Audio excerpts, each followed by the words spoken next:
Ang programang ito ay hatid sa inyo ng National Nutrition Council.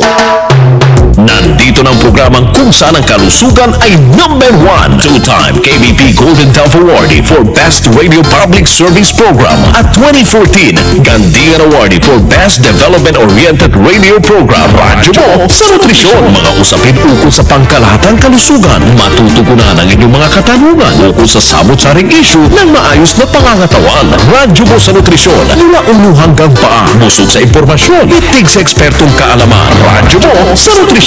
Malusog na katawan, malusog na isipan para sa produktibong mamamayan. Narito na ang inyong mga kasama sa kalusugan. 2014 Gandian Awardee for Best Development-Oriented Radio Program Host, National Nutrition Council Executive Director, Assistant Secretary of Health, Bernie Flores at Rod Marcelino.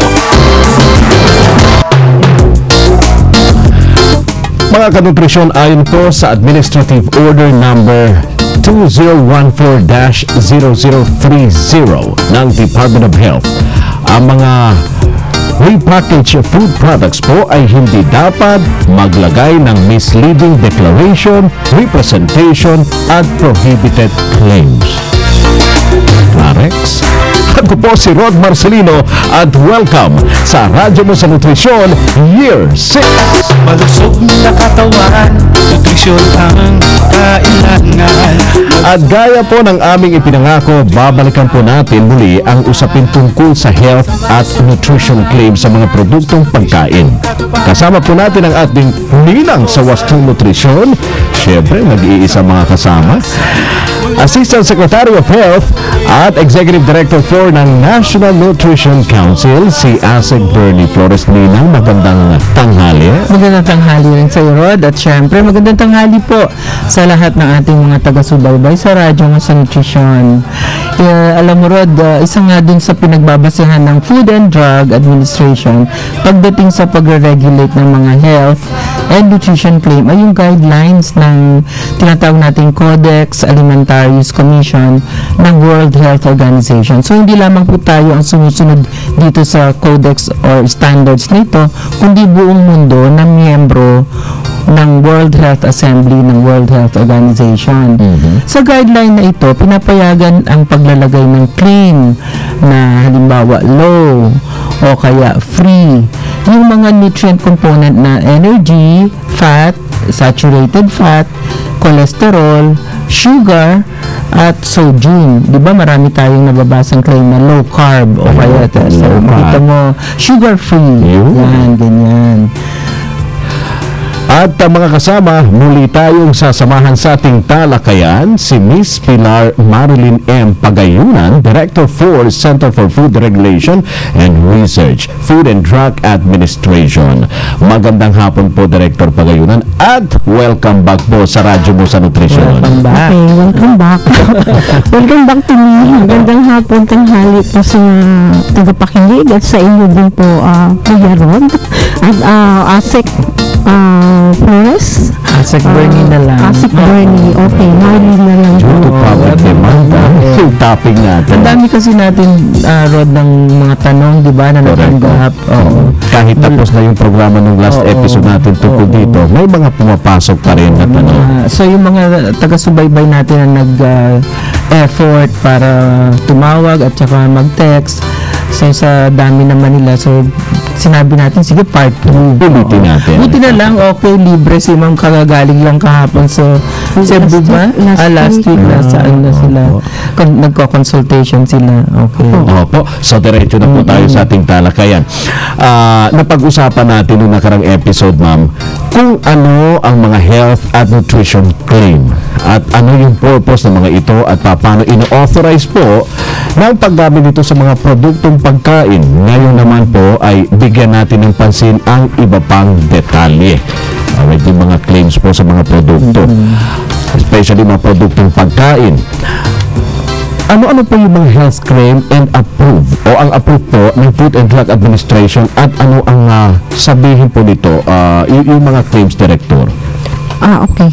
Kasi po nung nakarang episode, diba, pag sinabi po kasi natin nutrition and health claims, so meron tayong nutrient content claims. So, yun po yung mga low fat, high fiber, calcium. So, pag health claim naman po, ito po yung sinasabi na nila doon sa claim, yung relasyon ng pagkain doon sa benepisyo ng katawan natin, sa health natin. So, bago natin po yun mapapayagan, so as sabi nga po ni ASIC Bernie na meron tayong guidelines po. So, bago natin mapayagan yun, sir at ma'am at mga tagapakinig, so dumadaan po yun sa evaluation ng food and drug, yung mga labels. Kasi kung hindi po siya ayon sa guidelines, hindi po natin maipapasa. Yun po ay isang ground ng denial para ang isang product ay hindi po mabigyan ng certificate ng product registration at hindi po siya makabenta yung applicant company ng produkto na yun. So, yun po. So, may pamantayan. So, ang health claim minsan po, yung nagsasabi, example lang, kunyari, vitamin A, aids in improving eyesight, yung mga ganun po. May mga produkto sinasabi, sugar-free. Nutrient content claim po ang tawag doon. Ang health claim po, sinasabi na natin kung ano yung physiological function ng isang vitamin A or either yung fiber, kung ano yung nagdudulot sa katawan ng tao. So, may relasyon na po siya. Kasi ang nutrient content, yung level lang, yung amount ng nutrient na sa pagkain. Sige, balikan natin, Director, yung nutrient claim para medyo nutrient content claim. So, ang sabi Rod kanina ni Director, ito ay claim na dun lamang sa laman ng produkto na sustansya. So, example, sabi mo kanina ay Director, low fat. Low fat. So, ibig sabihin lang anong ibig sabihin lang nito? Ang ibig pong sabihin ng low fat, pag yung amount ng pagkain na dapat, based po sa guidelines natin po, kasi marami yung, pag low fat po, dapat, pag ang pagkain mo ay isang solid, kunyari, biscuit, so solid siya. So, dapat per grams ng 100 grams ng solid na, yung biscuit na yun, dapat, ang makukuha mo lang, 3 grams lang ang fat. Para masabi mo low fat. Para po maalaw tayong mag-claim ng low fat. So, paano naman namin yun i-check? So, pag nag-apply po sila sa product registration, kasama po ang label na in-evaluate ng FDA. At kung may claim siya na low fat, then we will ask for a certificate of analysis to substantiate. So, talagang low fat siya. Low fat siya. Submit siya ng analysis. Na mula sa, meron din po tayong accredited laboratory. So, kasi hindi mo rin masabi na pag-submit, okay siya, diba? So, ginawa lang niya yun. Para maayos. So, ang gagawin naman ng FDA, magpo-post market kami. So, dapat may basis. May basis po siya. So, pag nag-post market kayo, Director Marlene, kukuha kayo, anong ginagawa sample sa market, tapos we will check po ng laboratory ng FDA para i-verify kung talagang 3 grams na yun. So, medyo may proseso. Talagang may proseso para payagan nyo na mag-claim siya na low fat. Example pa, Ma'am Marlene, ng nutrient content claim para mas maintindihan lang. Sugar-free. Yun. Sugar-free. Marami na ngayon sugar-free. Pati mga kape, parang sugar-free na. Kaya nga, yung mga diabetic, yun ang tinatangkin. Yung hinahanap na Paano naman sugar-free. Dapat po yung per 100 grams din ng solid o liquid, dapat 0.5 grams 0.5 grams lang ng sugar per 100 grams or per 100 ml. Or per 100 ml. Ayan. So, yung batayan po natin, syempre mahaba yan. So, hindi mo lang makabisa lahat. So, ang gagawin ng aming nag-evaluate ng label, nasa harapan nila yung guidelines. So, parang ako ito. Kasi marami po yan may cholesterol, may saturated fat, may energy, may protein. So, ang tinitingnan nyo bale, pag nag-apply halimbawa, si Rod halimbawa, may gusto siyang ilabas sa merkado na produkto, magsasubmit siya ng label. As one of the requirements. One of the requirements. At dun ilalagay niya kung ano yung i-claim niya pero sa produkto. Pero sana ma'am, yung mga company, meron din silang sariling pag-aaral na alamin nila ay yung anong guidelines ng FDA. Oo, tama. Oo. Parang ano yan mga shared responsibility ba natin pagdating sa pag-ensure ng safety at hindi mislabeled yung ating Oo, yun namang mga requirements na yun, nakalagay naman yun sa website, madali naman po. Sa website ma-access naman. yun. Kung hindi naman po maintindihan, pwede naman magtanong sa amin para mapaliwanagan at meron din naman po kaming seminar, yung FDA Academy, so meron kaming mga seminar na in-offer pa sa Okay. Okay na yun, maliwanag na yun. Maliwanag. Content claims sa mga nutrition claims. Ang isa po doon, ma'am, yung Sige kasi po, nakita ko may mga reduced ka. Ayan, oo. Kino-compare mo naman po yung dalawang pagkain. Reduced, halimbawa, reduced Reduced fat. cholesterol o reduced fat ulit. So, meron po tayong guidelines din dyan na dapat saan mo ihambing na pagkain. At meron po tayong value like 25% na na-reduce yung amount. So, medyo technical Pag name mo na reduced fat, dapat talagang nag-reduce ka ng 25% for the nutrients. from that original. Iba naman yung low at saka yung reduce. May butter, di ba? Comparative. Halimbawa, butter or margarine, pag sinabi niya na reduced fat, kasi may saan mo kino-compare? So, isa-side mo rin po yun kung saan mo. So, yun yung tinatawag na comparative nutrient claim. So, nutrient content claim pa rin siya. Hindi pa rin siya health claim. Yung low naman na sinabi ni Rod, kanina example ni Rod na low. Straightforward, yun mas straightforward. Okay. You're just, So, dun lang i-compare lang siya sa standard. Opo. Ayun. So, sa madaling salita, hindi basta-basta pa lang binibigyan, di ba, ng approval ng FDA. Mahigpit ang FDA Mahigpit dyan. yung ginagawang pala dyan, proseso. Oo. So, punta na tayo ngayon sa another claim, yung health claim naman. Oo. At yung punto kanina ni Director Pagayunan, pag nag-claim ka sa kalusugan, meron na silang relationship na nag-exist. Dapat meron siya ng sinasabi mo sa produkto mo na makaka-apekto yan dun sa sitwasyon ng kalusugan ng mamimili. Ayan.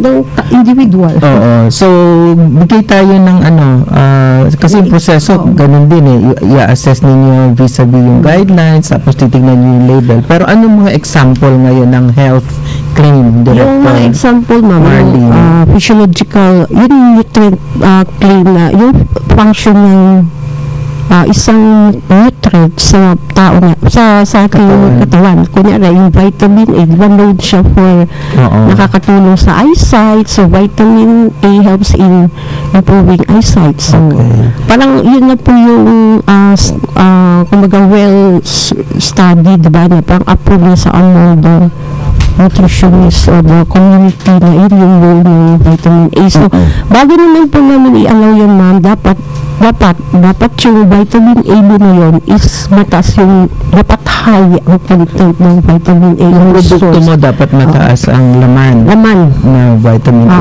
Kasi kung hindi ka rin makakapasok dun sa health claim. Ano pang example? Kasi yun, established na yung vitamin lowers blood pressure. Yung lowest blood, health claim din siya, pero nasa risk reduction claim na siya. Risk reduction claim. So, itong vitamin A improves eyesight, physiological function.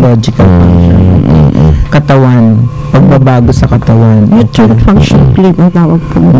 Nutrient function claim. Nasa codex po yun, ma'am, din. Para kung gusto pang maintindihan yung mga tagapakinig, pwede naman nilang.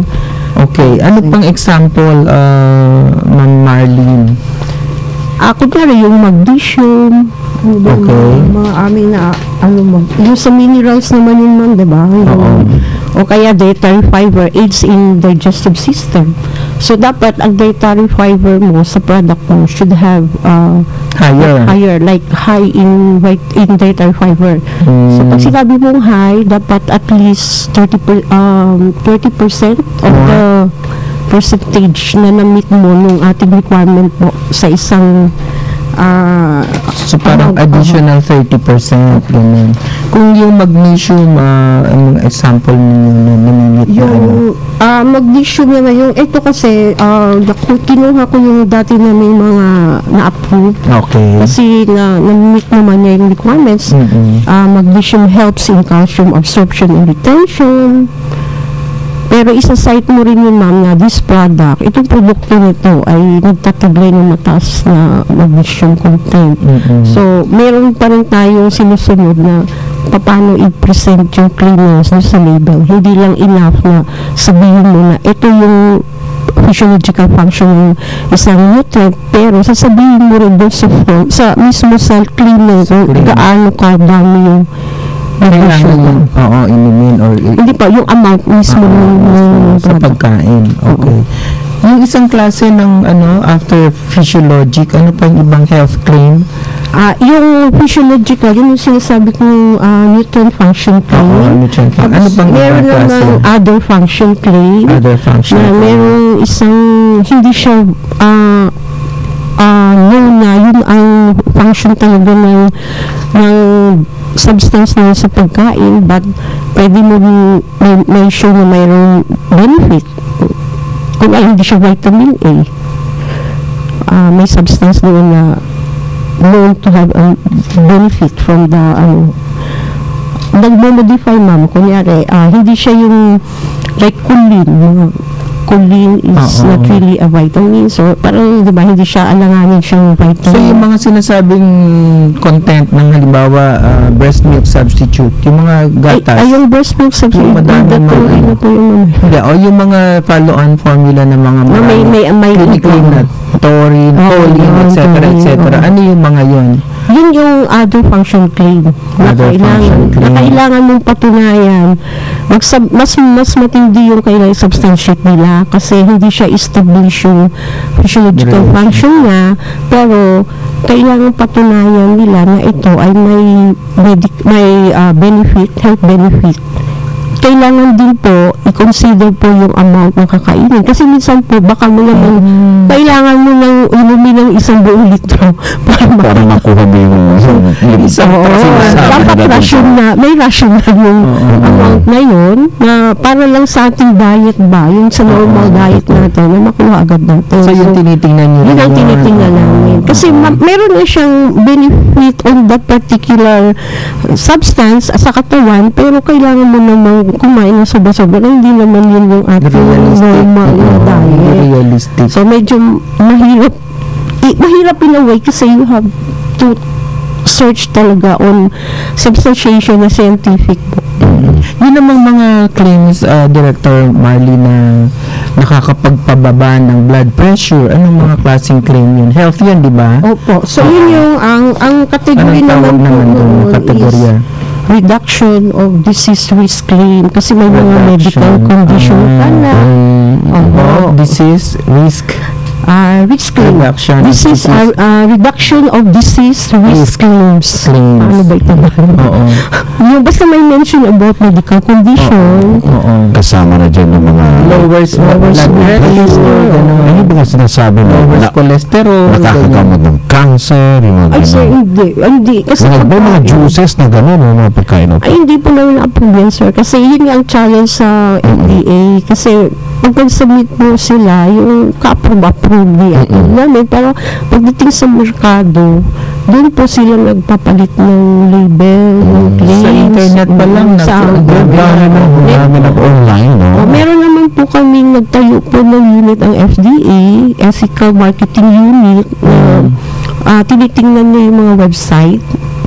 Tapos pag may nakita po siya doon na mislabeled in a way, or dahil nag-claim siya na hindi naman na-approve, so it will subject to our regulatory actions.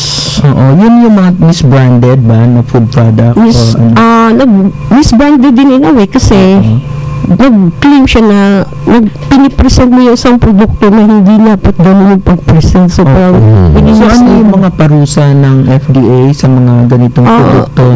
Based on may mga administrative sanction based sa aming batas na yung RA 9711. So, it would RA 711. 9711. yung sa batas ng strengthening ng FDA.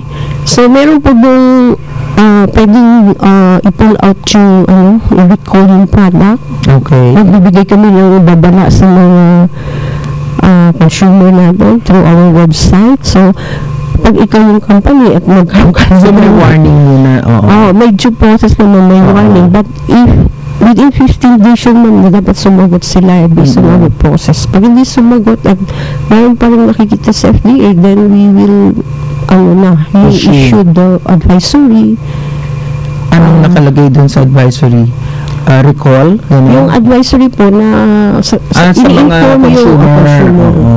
Na hindi totoo ito na these are not approved by FDA, yung mga claims na ganyan, kasi these are only approved as food, hindi naman siya as drugs. Ang part naman ng company, pwedeng i-recall lahat yung may ganung label, tapos sa website naman, papalitan nila yung So tapos pag yung product recall, ano naman yun?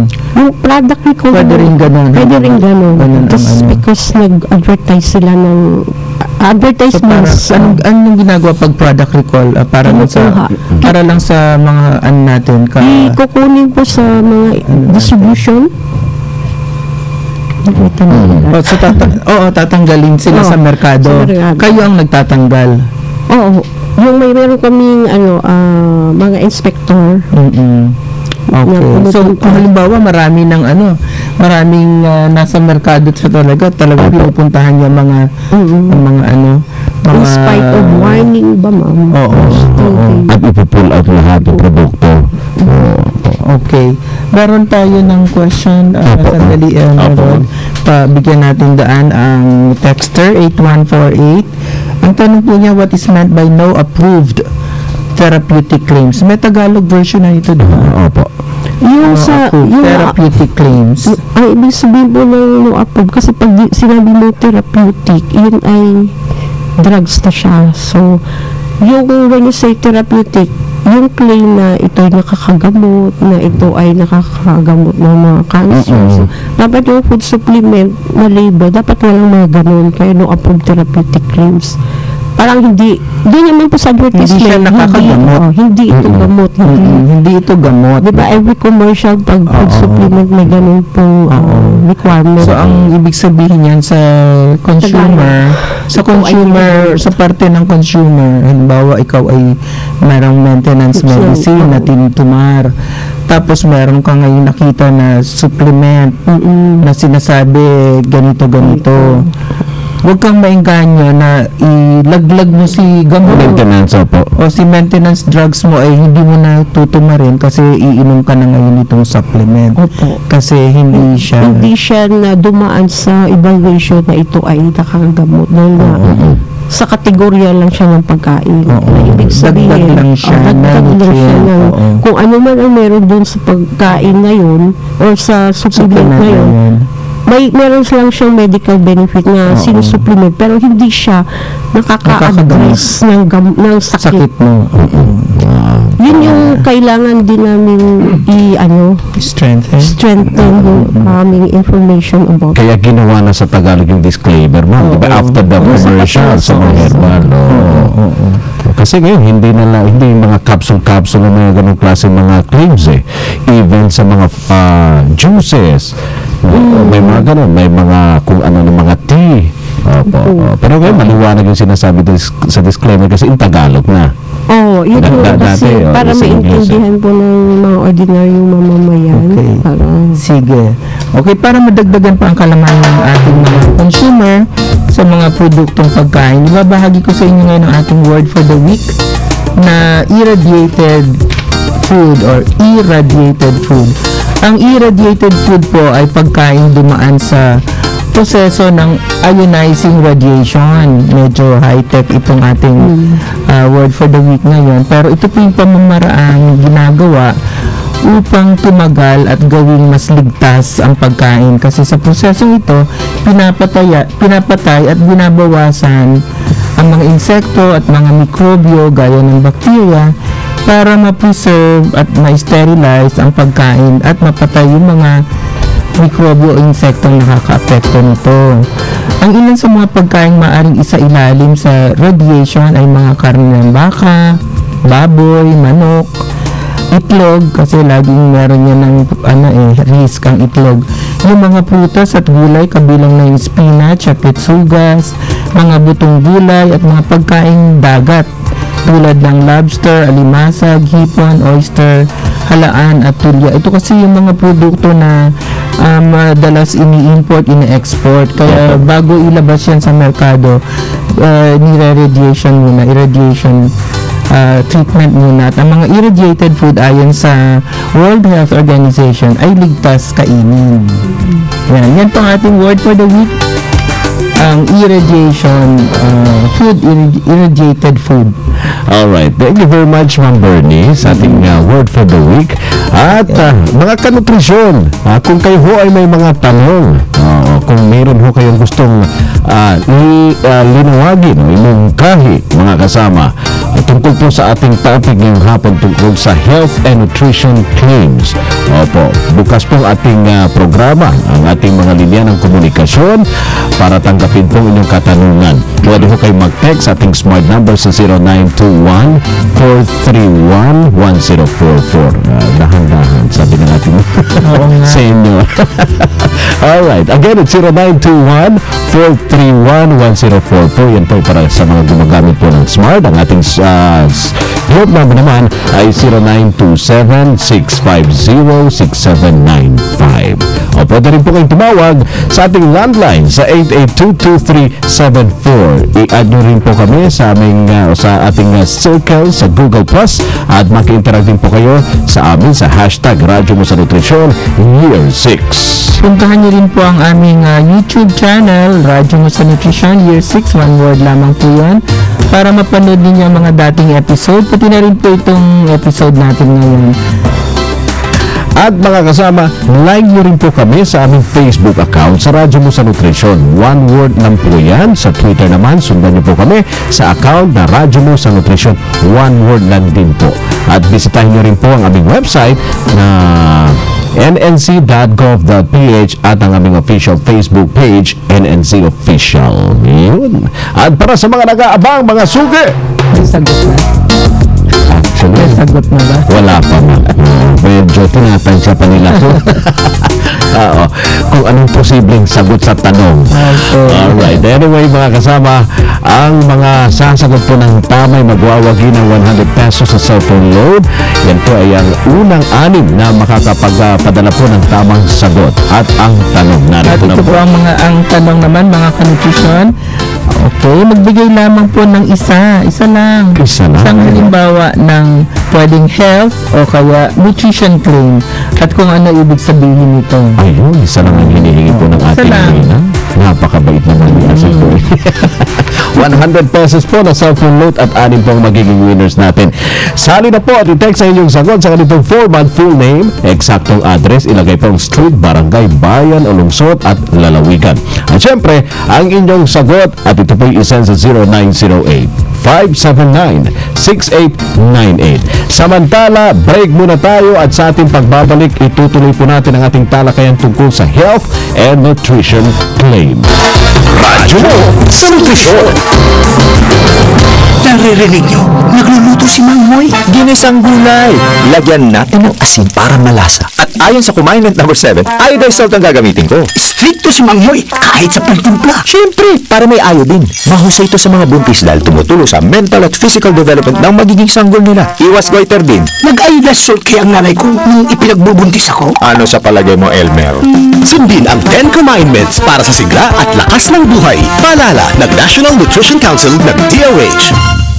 Ang 10 Commandment, Mang Moy. Maging aktibo. Iwasan ang alak. Huwag manigarilyo. Wala akong ganyang bisyo. Very good, Elmer. Maraming bagay ang nagdudulot ng stress at ng sakit tulad ng cancer, heart disease, diabetes. Simple ang sekreto. Kumain ng tama. Magpalakas ng katawan. Maging aktibo. Game ako dyan, Mang Moy. O sige, Elmer. Mamaya pagpunta natin sa kantin, maghagdan tayo. Ha? Hanggang 10th floor? Sundin ang 10 Commandments para sa sigla at lakas ng buhay. Paalala ng National Nutrition Council ng DOH. Radyo Mo sa Nutrisyon. Alright mga kanutrisyon, balik-talakayan po tayo dito sa Radyo mo sa Nutrisyon. Kasama pa rin natin ang ating nilang sa nutrisyon. Mga kasama na si Asik Bernie Flores at si Director Pilar Marilyn M. Pagayunan ng Center for Food Regulation and Research ng Food and Drug Administration. Kasi samay-samay mo Marilyn. Tawagan siya Director. Okay, Ma'am Marilyn. Ayaw kasi ni Ma'am Marilyn nag-director. Ma'am na lang. Opo. Oo. Ma'am, alam po natin na marami po mga produktong pagkain na galing sa ibang bansa. Well, in fact, sa mga mall, meron nga sa loob mga stalls, no, na pagpasok natin, may mga pagkain na hindi natin alam kung ano, ang ingredients, hindi mabasa. Galing nga, ma'am, sa ibang bansa. At ito'y nakakalusot at naibibenta sa mga pamilihan. Yung iba nga ay nakakapasok sa ating bansa sa pamamagitan ng bagdor. Oo, di ba? O smuggled food. Oo, sa amin doon sa Samarami. Smuggled. Ang tanong ko po, ma'am, ano po ba yung hagbang at koordinasyon na ginagawa ng FDA para mabantayan po ng ganito o mga ganito pong mga pagkain at nang sa ganun hindi po mailagay sa alanganin ang kalusugan po ng ating mga kababayan? Kasi Kuya Rod.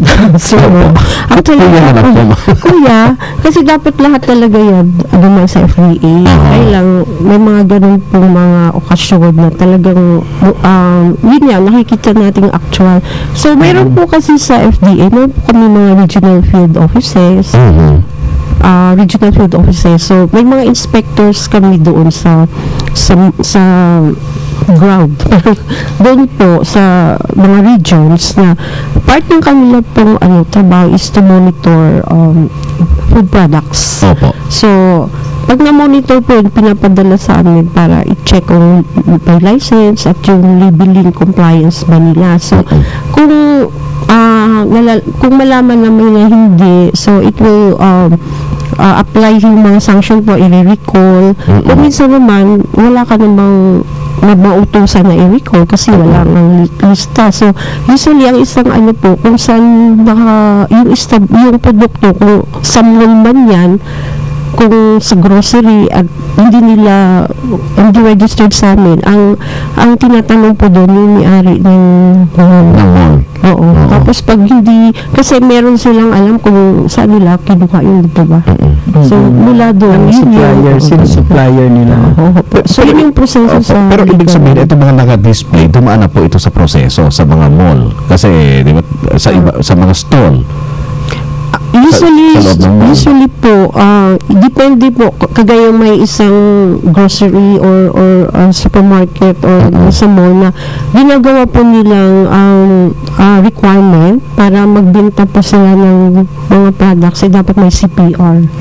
So, mismong mall mismo na yun, kunya mayroong establishment sa mall, hindi ako pwede mag-banket. So, hindi sila pwede magbenta ng produkto pag walang CPR sa FDA. CPR is Certificate of Product Registration. So, dumaan yun sa amin. So siya mismo ang nagpo-police ng mga nagbebenta sa loob ng kanilang. Kumbaga, kung ikaw ay isang may-ari ng produkto o negosyante, hindi ka makapasok dun sa kanilang mall kung walang CPR. Okay. So, dapat yung mga iba ganun din sana. Pero yung mga regional offices ninyo, Ma'am Marlene, konti lang ang tao, di ba? Ilan lang ito? Pero sa isang region. So, kaya nyo ba? O sino ang ginagawa ninyong partner, kumbaga? Mamiging yung challenge sa FDA, but ngayon po, may na-approve na kami mga position. So, hopefully, ma-process namin yung hiring namin at madagdagan. Pero sa mga koordinasyon naman, meron po tayong Food Safety Act na nagsisimula po kami mag-coordinate o makikipagtalakayan kung sino yung pwede namin i-approach na government, kung sino bang in charge sa local government units, kasi based sa Food Safety Act, pwede namin silang itap para tumulong sa amin para mabantayan po ito. Okay. Pero siyempre nasa work in progress pa lang po. What about yung customs?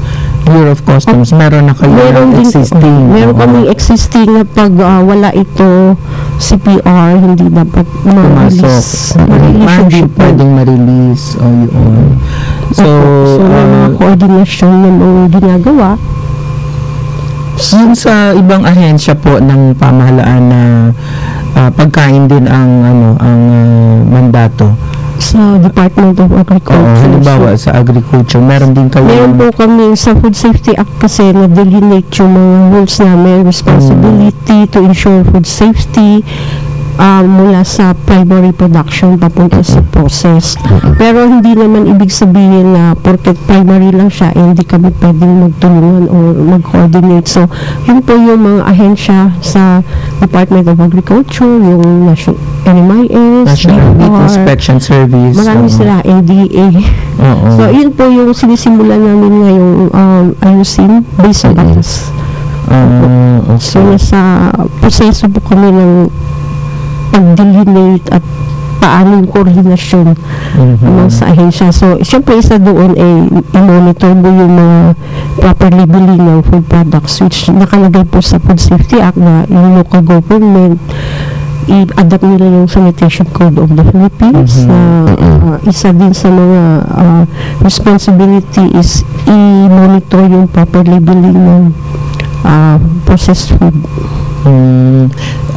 Yung trade and industry kasama din po, DTI kasama po din kasi nakaka-receive din po kami ng report kahit yung DFA pag may mga notification na mayroong nangyari doon na recall sa ibang bansa, so binibigyan kami ng information tsaka nang iimbestigahan naman kung meron tayong nilabas, kung ano yung kagaya nung naalala mo Director at saka Roger, yung melanin sa milk ng galing ng China. Ano yun, report sa FDA so yun ang working arrangement. Challenge din ma'am sa amin is ma-strengthen din namin yung laboratory capacity, yung inspectorate kasi tulong-tulong. Siguro sabihin lang natin sa Director Marlene, pag sinasabi mo kasi na work in progress, sabihin mo sa kanila kung kailan ba na yung batas. Okay. Yung batas, ano yung batas at saka kailan nagkaroon ng implementing rules ng August 2015 lang. Alin yung batas na yun? 97? Yung Food Safety Act 10611 10611 Republic Act 10611. Bakit tanong natin next week Parang 10, ano yun? 611 ma'am. 11, okay. So, ito po yun. Kung naman, Miss Marlene, pagka naman isang tao na biktima nung halimbawa Miss Labor na gano'n, ano yung dapat niyang gawin?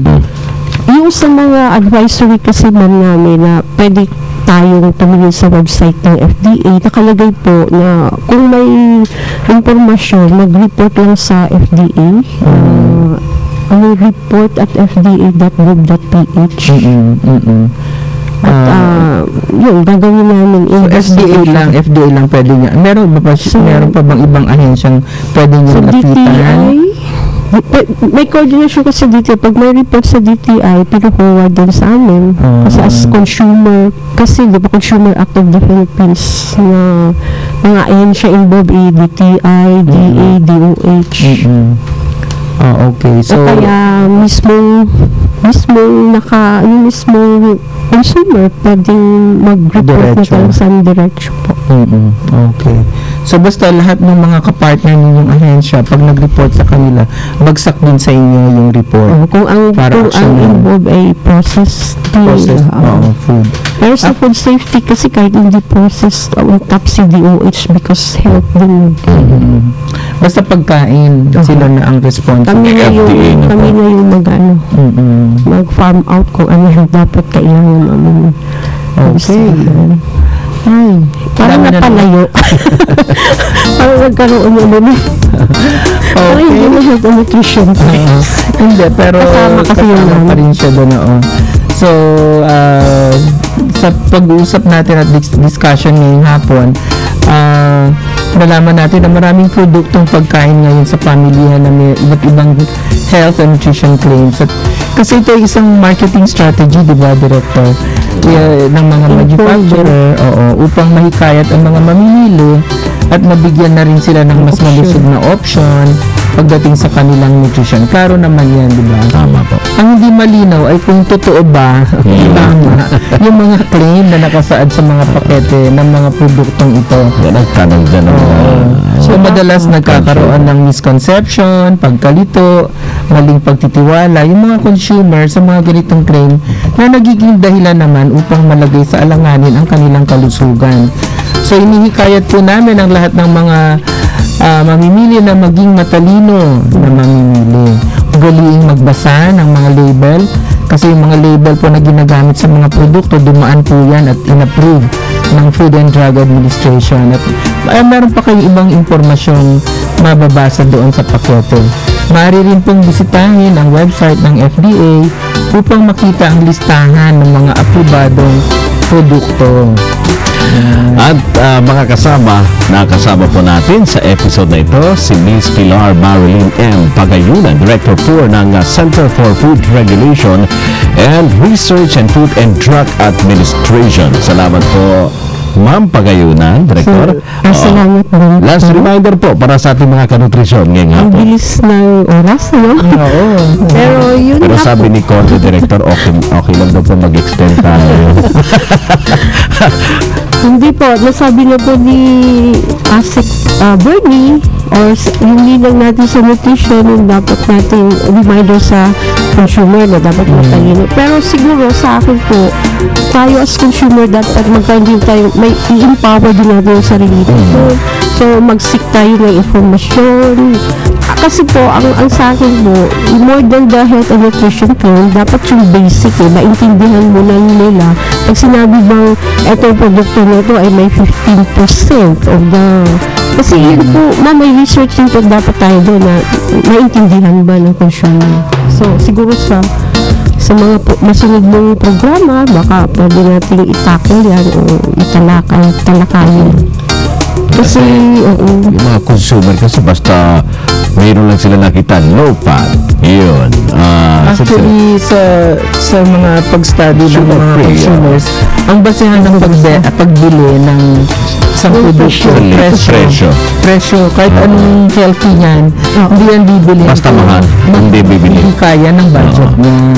So, isa rin yung challenge. So, anyway, maraming salamat, Dr. Thank you. Marlene. At samantala po, ito na yung mga winners sa ating text question of the day. Tig ₱100 pisong cellphone load ang matatanggap sa pagsagot ng tama sa ating tanong na magbigay ng isang halimbawa ng health and nutrition claim at anong ibig sabihin nito.